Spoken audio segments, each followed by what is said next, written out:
Pues ya estamos aquí nuevamente en la cafetería Atlantic en Santa Cruz con un nuevo invitado del Burgado Opina. A ver si somos capaces de sacarle opiniones importantes a nuestro siguiente invitado. ¿De quién se trata? Pues yo le voy a presentar como una buena persona, porque en mi opinión, y esta es la mía, el siguiente invitado es una buena persona que no sé cómo ha acabado en política. López Afonso, buenos días. Muy buenos días, Diego. Eso es lo primero que quiero saber, ¿qué hace un buen chico del Puerto de la Cruz metido en estos berenjenales? Bueno, lo primero es agradecerte el calificativo porque en estos tiempos que corren, que alguien pueda introducir una entrevista con esa expresión, para mí es el mayor orgullo. Y nos conocemos justamente de este tiempo en el que yo he estado en política. Para mí ha sido siempre una actividad vocacional, no única, porque la he combinado con la actividad privada, de la que procedo y a la que regresaré, y siempre me lo he tomado así, como una actividad coyuntural, que evidentemente tiene esa carga de vocación necesaria para soportar determinado tipo de situaciones que van colaterales a la actividad pública, pero manteniendo la ilusión de que, a pesar de todo, y los pesares no son pocos, de la situación de nuestro entorno, de la mejora de la comunidad, de la mejora de la situación de la isla, depende en gran medida de la política, y por eso intentamos contribuir a que la política sea cada vez más útil. López Afonso inició su actividad política como personal de confianza en una época oscura del Puerto de la Cruz, que mejor no recordarla, o la recordamos, López. Bueno, al final también el pasado nos da claves para interpretar mejor el presente y el futuro.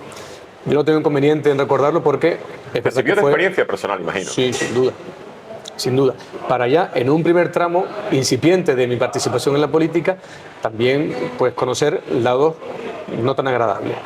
Eso te ayuda a ser más precavido, a tomar seguramente pues tablas ante determinadas situaciones, enfrentarlas mejor, y también sobre todo porque en ese momento yo era muy joven y me di cuenta justamente ahí de que tenía primero que centrarme en terminar mi formación, en intentar tener una trayectoria personal y profesional, y a partir de ahí replantearme si valía la pena en algún momento pasar a la política. López no lo sabe, pero igual hoy se va a enterar. Yo el primer contacto que tuve con López Afonso y con Leopoldo Afonso, hermano del actual vicepresidente y actual alcalde del Puerto de la Cruz, fue en un despacho de abogado que tenía con dos amigos, imagino que seguirán siendo, Verónica y Pedro. No me tocó como abogado López, no me tocó Vero. Pero ahí empecé yo a saber de qué iba el palo de López Afonso. Pero bueno, te encontraste con una situación, y estamos haciendo historia casi de una manera improvisada, con una situación un poco dura, porque conocer el fuego amigo desde la labor de un concejal de la oposición y de un gobierno, y bueno, oposición no, el gobierno en minoría, en aquel gobierno con Marcos Brito, eso tuvo que ser duro, ¿no? Ver cómo tus propios compañeros apuntaban y disparaban sin piedad.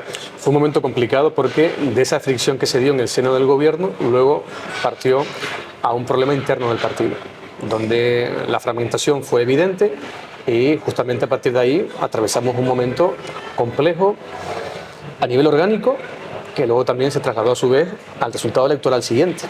Tuvimos una época donde nos costó despegar en un ámbito como en el Puerto de la Cruz, que si bien fue siempre de gran tradición socialista, luego también tuvo un espacio importante para el centro derecha, pivotando más en Coalición Canaria que en el Partido Popular. Y justamente los problemas internos del PP creo que fueron determinantes para que en aquellos años Coalición Canaria tuviera la posibilidad de tener la alcaldía y en la parte principal del gobierno.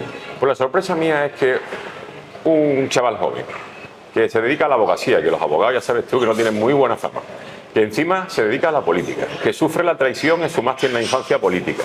La reacción de la esperada, por mí, López Miga, que tengo algún año más que tú, ya tengo juventud acumulada, esa frase te suena. Mucho. Yo la reacción que esperaba, este hombre se ha convertido en un jabalí con el colmillo retorcido con menos de 30 años. Veremos a ver qué animal político sale de aquí. Y sin embargo la respuesta de López Afonso fue todo lo contrario. Diálogo, mesura, moderación. Y después de abandonar la política como consecuencia de este fuego amigo, vuelve una vez que se hace justicia, ¿no? Y vicepresidente del Cabildo, casi nada. Yo creo que la forma de interpretar la sociedad, la vida misma, debe ser decisiva para la actividad pública. Si yo me moviera por rencor, probablemente no estaría en política ni me sentiría seguramente a gusto conmigo mismo. Por tanto, prefiero siempre relativizar las cosas malas y centrarme en las que sí me estimulan, y son muchas las que afortunadamente me estimulan. El ser útil para los demás es la primera. Eso se puede ser desde el ayuntamiento, desde el cabildo, también desde la sociedad civil, mucho desde la sociedad civil. Pero ya que tuve la suerte de, después de atravesar un momento personal complicado a raíz de mi primera salida de la política, tener el cauce de mi partido para poder volver a tantear la política.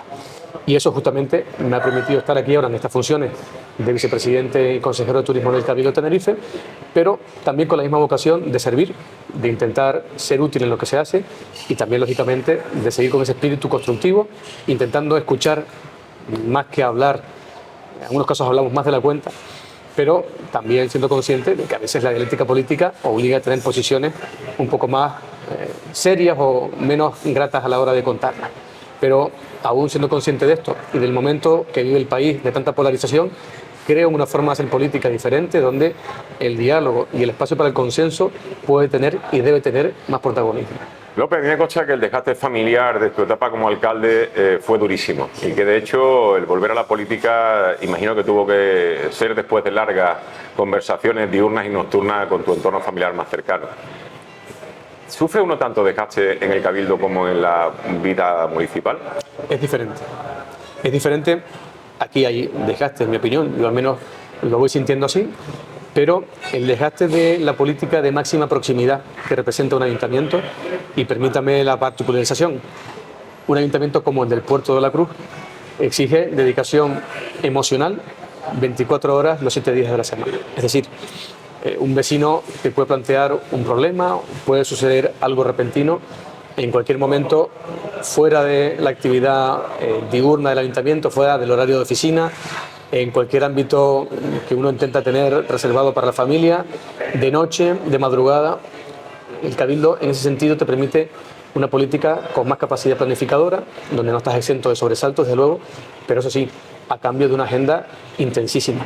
Recorrer la isla, intentar estar del lado de los ayuntamientos, buscar también cauces para que políticas del Gobierno de Canarias se puedan concretar mejor en la isla, acaba requiriendo una dedicación completa a lo largo de la franja horaria, pero se hace con otra sensación diferente, en mi opinión, a la que se tenía en la alcaldía. El puerto es especial y sabe aquel dicho de que en lenguas del puerto te vieras, ¿no? Es decir, y nadie está vacunado contra eso. Y si no, que solo le digan a tu hermano que lleva poco tiempo en la alcaldía y ya están diciendo de él poco menos que me voy a callar. Bueno, Tellado viene este fin de semana al Vallemar, al Puerto de la Cruz. Algo tendrá que ver el vicepresidente y presidente del Partido Popular de Tenerife, ¿no? Bueno, indica que el puerto sigue siendo un lugar idóneo para poder acoger eventos de todo tipo, también los políticos, porque ofrece condiciones para hacerlo. Tenemos la garantía de tener ahí planta alojativa para espacios adecuados. Fin de semana, ¿no? Este sábado. A ver si nos invita. Nosotros te hemos invitado y si nos invita vamos para allá con el micro del Burgado a ver si Tellado opina. Invitados están ya de antemano. En eso sí puedo usar mi condición de presidente para abrir ya el cauce de la invitación. 2 minutitos, que no seamos Vito Quiles. Nosotros no te queremos ir molestando en él, sino simplemente porque, por cierto, si yo te voy a elegir a ti entre Tellado o Cayetana, ¿con quién te quedas? Bueno, con los dos, no me lo vas a decir con los dos. Sé que, claro, me planteas una disyuntiva complicada y no solamente por eso del bienquedismo, sino porque son perfiles que creo que tienen capacidad de ser útiles en el partido de forma diferente. Para mí Cayetana no solamente es una gran oradora, sino que tiene un nivel intelectual por encima de la media del Parlamento, con respeto a todo el mundo, pero es fruto de mi admiración a su trayectoria y a su forma de expresarse. Es lo que se dice en política, seguramente un verso suelto, pero un verso que aporta.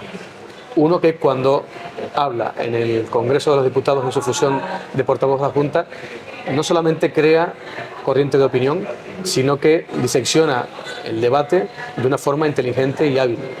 De la forma seguramente en la que los grandes oradores históricos del Parlamento hacían y que se ha ido aprendiendo con el tiempo. Y Miguel Tellado es un torrente de trabajo, es una persona capaz de estar pegado a cada territorio, de hacer un seguimiento de la actividad y luego también tiene esa capacidad de ser martillo pilón del rival político, porque tiene tenacidad, constancia y cuando es necesario contundencia. Perfiles que en mi opinión en estos momentos son complementarios y hacen falta. Bien, pues ahora te voy a poner en otra tesitura, me vas a odiar, yo lo sé, pero bueno, yo sé que tú me lo perdonas todo. Como me toques a Rajoy. Camina bien, camina bien, Le seguiste el paso. Yo te vi ahí con la lengua por fuera, pero le seguiste el paso. No sin esfuerzo, efectivamente. Tremendo. Venga, te voy a dar otra disyuntiva y no vale decir los dos. ¿Ayuso o Bonilla? Bueno, me pones temas. Es que el PP tiene una habilidad especial. Y es que tiene que ser capaz de ser lo que fue en la época de Aznar. Sí. Y capaz de abarcar a absolutamente todas las personas que estén dentro de un centro derecho moderado, incluso a la derecha y a la izquierda. Es que por eso son perfiles complementarios nuevamente. Y en este caso, vale. ¿Pero con quién te identificas más? ¿Con las políticas de Bonilla o con las políticas de Ayuso? Me vas a tener que arrancar un pronunciamiento, yo te lo voy a dar. No me voy a... Es que a mí yo sé la respuesta. No me voy a ir por petenera.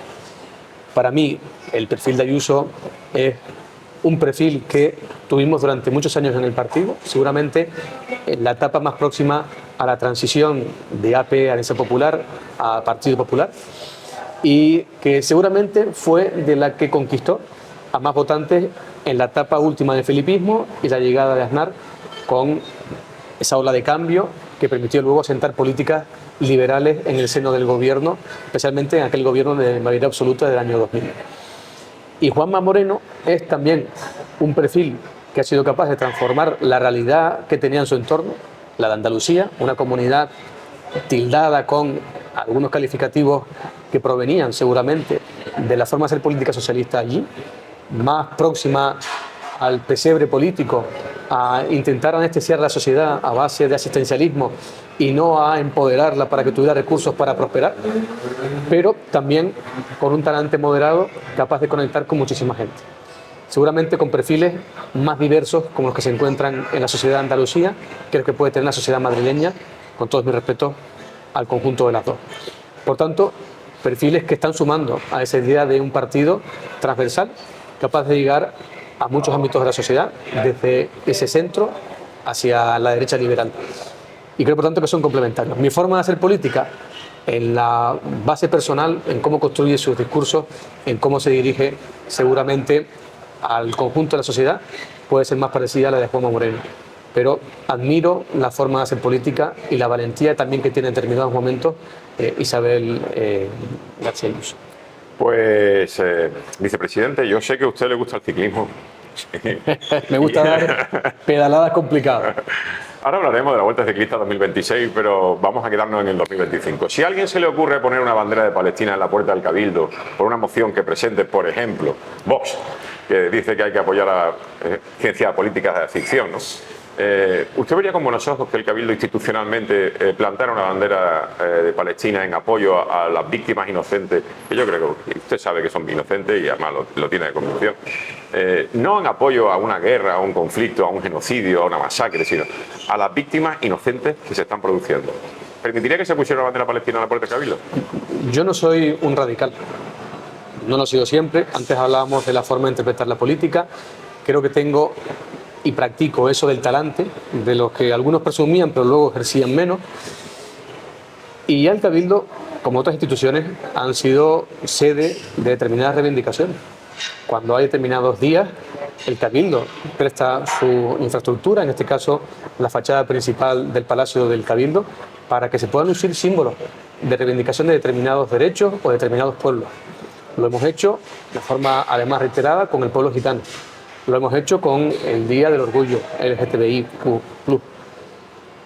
No habría inconveniente en hacerlo. Celebramos aquí habitualmente la recepción a los niños saharauis que vienen en el programa de paz cada verano.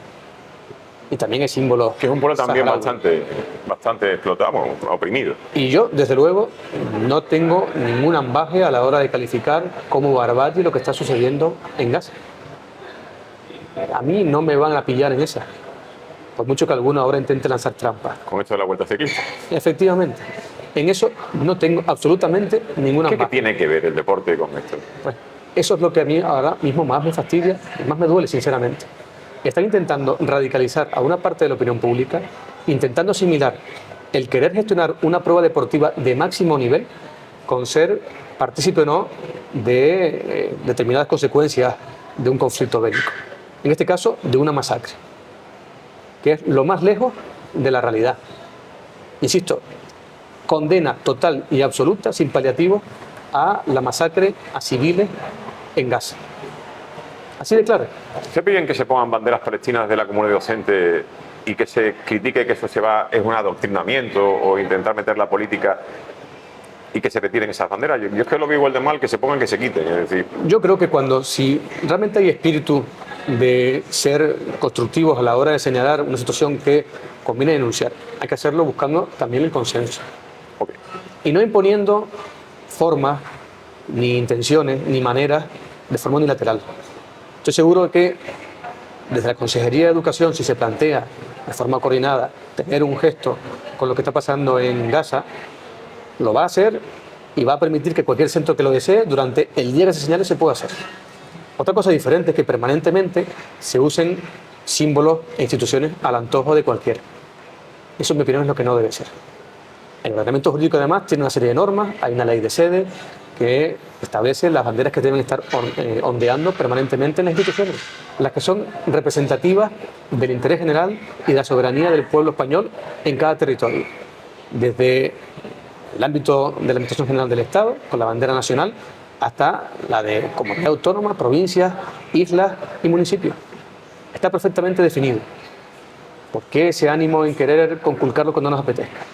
Planteemos de forma coordinada cuándo tener un gesto, sea indicativo, sea reivindicativo de lo que sucede en otros ámbitos, de forma ordenada y consensuada. Para llegar a ser el líder del Partido Popular en la isla de Tenerife y candidato al Cabildo Insular de Tenerife como presidente y aspirar a volver otra vez dentro de 2 años a serlo, ¿cuántas veces ha tenido que mirar para otro lado? ¿Cuántas veces se ha tenido que callar una opinión delante de algún jefe para que no lo señale? Pocas. Pero se las ha tenido que callar seguro.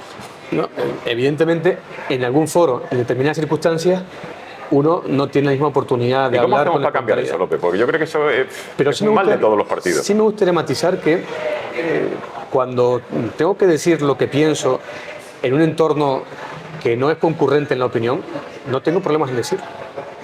Como bien decía antes, no soy un radical, no soy de posiciones inamovibles. De esa misma forma, intentando argumentar, expreso la forma en la que a veces no veo que sea el cauce adecuado el que se está planteando para determinada decisión o determinada política. Y eso también lo hago internamente, pero lo hago internamente y con respeto a los compañeros que también tengan una opinión perfectamente contrastable con la mía. No lo hago con alaraca, ni con ánimo de que solo sea la mía la que se escuche, ni luego utilizando el altavoz que puedan tener los medios de comunicación para evidenciar discrepancias. Si milito en un partido político porque creo que un partido que aporta jerarquía, estructura y orden es un cauce más adecuado para participar en política. Y por tanto hay que respetar esos códigos. Ahora bien, si algún día esos códigos me impiden expresar mi opinión libre dentro, probablemente dé un paso a un lado. Y hasta ahora no me he encontrado con esa situación. Dentro de la sede de su partido se habla del momento en el que tengan que enfadarse Rosa Dávila y usted, digo yo, ¿no? Porque eso de concurrir a una elección y yendo de la manita los dos juntos, no lo veo, ¿no? Evidentemente llegará el momento en el que haya que hacer balance de la gestión que se ha hecho y plantearle una oferta programática a los ciudadanos como es normal. Y a partir de ahí habrá seguramente matices que no hayamos podido desarrollar de la forma en la que autónomamente hubiera hecho cada partido y hacerlo con normalidad. Lo hicimos cuando pusimos en común los programas electorales para configurar un programa de gobierno común, donde pusimos en el centro de la valoración lo que nos importaba principalmente como partidos de isla, que creo que somos, y luego dejando al margen esas cuestiones de matiz. Probablemente en este tiempo de gestión esos matices pueden haberse incrementado, pueden haberse ajustado o pueden haberse sustituido por otros. Y eso también lo haremos con naturalidad. Lo que no vamos a hacer nosotros es estar, lo anticipo ya, de bronca continua con el socio de gobierno, amagando crisis, buscando tensiones, señalando por detrás. Cuando llegue el momento haremos nuestra oferta electoral y la haremos con tranquilidad, pero también con la ambición lógica de un partido que aspira legítimamente a gobernar esta isla. El Cabildo Insular de Tenerife tiene dos figuras importantes. Uno se llama Rosa Dávila, otro se llama López Afonso, presidenta, vicepresidente. Tienen una presencia bastante importante en medios y en redes sociales. Tienen una agenda muy importantemente ocupada por actos sociales. Pero a Rosa Dávila se le conoce un ruano. ¿Quién es el ruano de López? Yo creo que tengo 7 ruanos. Y lo digo con todo el respeto y consideración. Digo ruano porque está metido en el Cabildo ahí pico pala con las cosas, ¿no? Por la corporación, lógicamente, tengo el máximo respeto por mis compañeros y mis socios, y esto es simplemente una comparación en términos coloquiales propios de la conversación que estamos teniendo. Digo que tengo 7 ruanos porque cada uno de mis consejeros en su ámbito hace un trabajo técnico importante, que a veces no siempre llega con la suficiente visibilidad a la opinión pública, pero es un trabajo necesario que también a su vez enriquecen no solamente el discurso que enarbolamos la presidenta y yo, sino que también lógicamente va nutriéndose de las aportaciones que hace la sociedad civil en cada ámbito de actuación que tenemos, que son ámbitos muy importantes. Estamos hablando del ámbito de la acción social, del ámbito de la vivienda, del ámbito de la cultura y del deporte y del ámbito del sector primario, de la industria y del comercio. Ámbitos claves decisivos en el empleo de la isla, en la articulación de las relaciones económicas y sociolaborales. Estamos hablando de la contribución en la planificación de infraestructuras importantes. Creo que tenemos un papel destacable y gracias al apoyo que recibo de mis consejeros tenemos margen para hacer una política con visión global de isla. No podemos dejar atrás las funciones de presidente del Partido Popular y entre ellas la de organizar lo que ya se va acercando cada vez más, que parece que falta mucho tiempo, pero están ahí a la vuelta de la esquina. Las elecciones municipales y locales del año 2026, que está ya, como aquel que dice, en el horno. ¿Se puede compatibilizar ser vicepresidente del gobierno del Cabildo Insular de Tenerife con ser presidente fácilmente? Porque hacerlo lo hace. Yo lo intento, efectivamente, y espero que de aquí a un tiempo se pueda evidenciar en el ámbito orgánico si efectivamente estoy consiguiéndolo con eficacia. Por lo pronto, estoy involucrando a muchos compañeros en la gestión, delegando efectivamente muchos ámbitos para poder facilitar esa compatibilidad, y lo estoy haciendo con la certeza de que estamos consiguiendo llegar poco a poco al territorio, a cada ámbito municipal, con más presencia, con nuevas políticas, intentando vertebrar mejor. Y también, lógicamente, soy consciente de las carencias. Tenemos retos históricos que asumir. Yo, de hecho, los asumo en primera persona porque no tenemos implantación suficiente en algunas partes importantes de la isla, porque no hemos sabido articular relevos seguramente en otros ámbitos importantes, y donde además creo sinceramente que el Partido Popular puede ser más útil de lo que estamos siendo en este momento. ¿Dónde hay que gastar más dinero, vicepresidente? ¿En el circuito del motor o en la planta que antes se llamaba PIRS, planta de incineración de residuos sólidos, ahora se llama Complejo Medioambiental de Arico? ¿Dónde hay que gastar más dinero público? Evidentemente en el Complejo Ambiental de Tenerife, en la planta de residuos de Arico, se emplea mucho dinero, dado que es uno de los contratos más importantes que soporta el Cabildo en cuestión de recursos económicos y recursos humanos. Y es verdad que tenemos también un reto ambiental descomunal por delante, no solamente en la gestión de residuos sólidos, también en otros residuos como los que se vierten al mar. La prioridad de inversión está en esta vertiente, pero no hay que renunciar por ello a inversiones complementarias como las que se pueden dar en el circuito del motor. ¿Y por qué no tenemos una foto ni del vicepresidente ni de la presidenta en las obras y llevan ya gastado ahí un año un par de millones de euros? Porque todavía no... Hay mucho polvo. No están seguramente lo suficientemente avanzadas como para poder tener una idea representativa de lo que va a ser esta primera fase del circuito del motor, que es lo que está en ejecución. Y por tanto, cuando esté resuelta esa parte de ejecución de la obra, cuando además tengamos un panorama judicial más claro al respecto, porque estamos hablando, hay que reconocerlo así, de que ha sido controvertido el proyecto, ha dado lugar a diferentes recursos administrativos que algunos han tenido desenlaces dispares, que ahora deben unificarse para tener garantías de seguridad jurídica en lo que tenga que hacerse por delante. Pero esa obra, que está concebida por la corporación pasada, donde el Partido Popular fue parte del apoyo que recibió el gobierno anterior para impulsarlo y licitarlo, tiene que tener dos vertientes, en mi opinión. La deportiva, lógica, que tiene que dar satisfacción a una demanda importante de la afición del motor en la isla, de los federados, de las escuderías, también de la atracción de competición a la isla con efectos deportivos y promocionales, pero también tiene un desarrollo muy importante, que es el que no sale tanto a colación, que es el de la industria que se puede desarrollar en torno al circuito del motor. Una industria que contribuirá a diversificar la economía de la isla, que también puede generar no solamente actividad en el ámbito de la automoción, sino también en la generación de combustibles alternativos, muy útiles y muy necesarios en el futuro energético de la isla, y que yo creo que si se configura bien puede ser un polo de atracción de inversión con el que sustentar también una parte importante del empleo a futuro de Tenerife. Por tanto, no es baladí, digo esto con respeto porque a veces tengo la impresión de que no se aborda el tema del circuito del motor como una inversión estratégica, sino como una rémora en el discurso político. Y yo creo sinceramente que, aunque haya sido muy controvertida, puede ser una obra, estoy convencido de que si nos empeñamos podrá ser una obra muy útil para Tenerife. ¿Van a tardarse 30 años en dar nuevas licencias urbanísticas como ha pasado en el Mojón? ¿O están arreglando las administraciones públicas?